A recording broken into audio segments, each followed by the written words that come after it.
Hello friends, welcome back to my channel. তো viewers, তোমরা কেমন আছো? আশা করি খুব ভালো আছো আর সকলে সুস্থ আছো।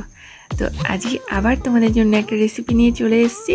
তো থাম্বনেলটা দেখে বুঝতে পারছো কি রান্না করতে চলেছি। হ্যাঁ, আজকে একটা টেস্টি রেসিপি তোমাদের সাথে শেয়ার করছি। তো একদম শেষ পর্যন্ত আমার সাথে থেকো আর দেখো আমি রান্নাটা কিভাবে করছি। তো চলো আমরা শুরু করে দিই। এখানে আমি নিয়ে নিয়েছি লোটে মাছ। লোটে মাছগুলো পরিষ্কার করে ধুয়ে রেখে দিয়েছি। এর মধ্যে দিয়ে দিচ্ছি 1 চামচ লবণ, কারণ এটা সামুদ্রিক মাছ, লবণটা একটু কম লাগে। আর দিয়ে দিচ্ছি এখানে 2 চামচ হলুদের গুঁড়ো। আর দিচ্ছি এখানে 1 চামচ লাল লঙ্কার গুঁড়ো দিচ্ছি। আর 2 চামচ আদা রসুন আর কাঁচা লঙ্কার পেস্ট আমি এখানে নিয়ে নিয়েছি। আর সাথে নিয়েছি জিরে, ধনে আর রাঁধুনির পেস্ট।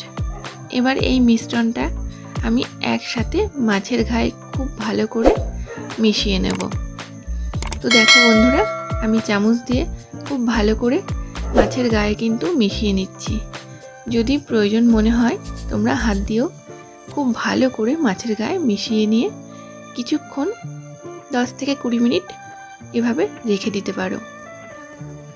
তো আমি মাখিয়ে নিয়ে 10 থেকে 15 মিনিট আমি রেখে দেব, তারপর রান্নায় যাব। তো আমি এখানে একটা কড়াই নিয়ে নিয়েছি। কড়াইয়ের মধ্যে দিয়ে দিলাম 1 কাপ সর্ষের তেল। আর এই রান্নাটা কিন্তু সর্ষের তেলেই খুব ভালো হয়। তার মধ্যে দিয়ে দিচ্ছি কালো জিরে। কালো জিরে দিয়ে আমি একটুখানি রেখে দেবো, যাতে তেলটার মধ্যে কালো জিরের গন্ধটা খুব ভালো করে মিশে যায়। এই রান্নাটা আমি একটা আমার পাশের ঘরের দিদির থেকে শিখেছি। ওই একদিন আমাকে বলছিল এইভাবে রান্নাটা করো, খুব ভালো লাগবে। তা ওই দিদির কাছ থেকে আমি এই রেসিপিটা শিখে নিয়েছি।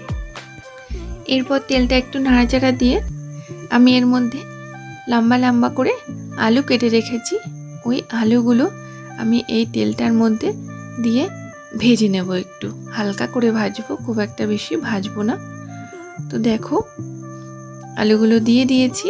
এবার এর মধ্যে দিয়ে দিচ্ছি 1 চামচ হলুদ আর 1 চামচ লবণ। আমি আগেই বলেছি এই মাছে কিন্তু খুব একটা বেশি আমরা লবণ ব্যবহার করব না। আলুটাকে আমি একটু ভেজে নেব। আলুটা ভাজা হয়ে গেছে। এর মধ্যে আমি একদম কুচো করে রেখেছিলাম পেঁয়াজ, সেটা দিয়ে দিয়েছি। দিয়ে এটাকে একটু ভালো করে এবার ভেজে নেব।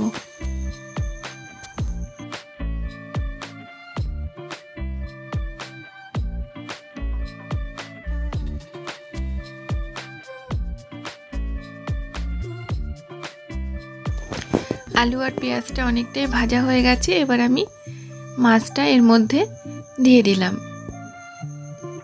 দিয়ে কিন্তু আমি হালকা করে কিন্তু ওলট পালট করে নেব, যাতে মাছটা ভেঙে না যায়। এইভাবেই কিন্তু রেখে দেব, আর বেশি নাড়াচাড়া করব না। নাড়াচাড়া করলে কিন্তু মাছগুলো একদম ভেঙে যাবে, মাছগুলো ভীষণ নরম। বাটি দেওয়া জলটা আমি দিয়ে দিলাম। এবার মিডিয়াম আছে আমি 5 থেকে 7 মিনিট আমি এটা ঢেকে রান্না করব।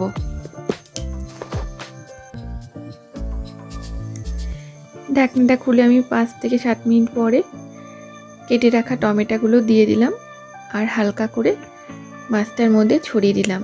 ছড়িয়ে দিয়ে কিন্তু খুব বেশি নাড়াচাড়া করছি না। তোমরা দেখো, খুব নাড়াচাড়া করলে কিন্তু মাছগুলো একদম ভেঙে যাবে। আবার আমি এটাকে ঢাকনা দিয়ে ঢেকে রাখবো। কিন্তু মাঝে মাঝে উল্টে উল্টে আমাদের দেখতে হবে, ঝেঁকিয়ে ঝেঁকিয়ে, কেননা নিচে লেগে যাওয়ার চান্সটা থাকবে। তো আমি দেখো এইভাবে ঝেঁকিয়ে ঝেঁকিয়ে কিন্তু খানিকক্ষণ বাদে বাদে মাছটাকে নেড়ে দিচ্ছি। তোমরাও কিন্তু এইভাবে হালকা হালকা করে ঝেঁকিয়ে নেড়ে দেবা। তো বন্ধুরা, আমার রান্নাটা কেমন হয়েছে অবশ্যই কমেন্ট বক্সে তোমরা জানাবে। আর আমার চ্যানেলে নতুন নতুন ভিডিও পেতে হলে আমার চ্যানেলটিকে অবশ্যই সাবস্ক্রাইব করতে হবে আর পাশে থাকা বেল আইকনটিকে কিন্তু প্রেস করে রাখতে হবে। তো রান্নাটা কেমন হয়েছে আমরা চলো দেখে নিই। আর এই রান্নাটার মধ্যে কিন্তু আরেকটা জিনিস তোমরা দিতে পারো, সেটা হলো ধনেপাতা। ধনেপাতাটা আমার কাছে নেই, তার জন্য আমি দিতে পারলাম না। অবশ্যই তোমরা কিন্তু ধনেপাতাটা দিয়ে 2 মিনিট রেখে তারপরে কিন্তু নামাবে। তো দেখো রান্নাটা হয়ে গেছে, আর মাছগুলো কিন্তু একদম আস্তে আস্তে রয়েছে, একদম ভাঙেনি। তো রান্নাটা যদি ভালো লাগে অবশ্যই একটা লাইক দিও আর বন্ধুদের সাথে শেয়ার করো। তো আরেকদিন ফিরে আসবো তোমাদের জন্য আরেকটা রেসিপি নিয়ে। তোমরা ভালো থেকো, সুস্থ থেকো।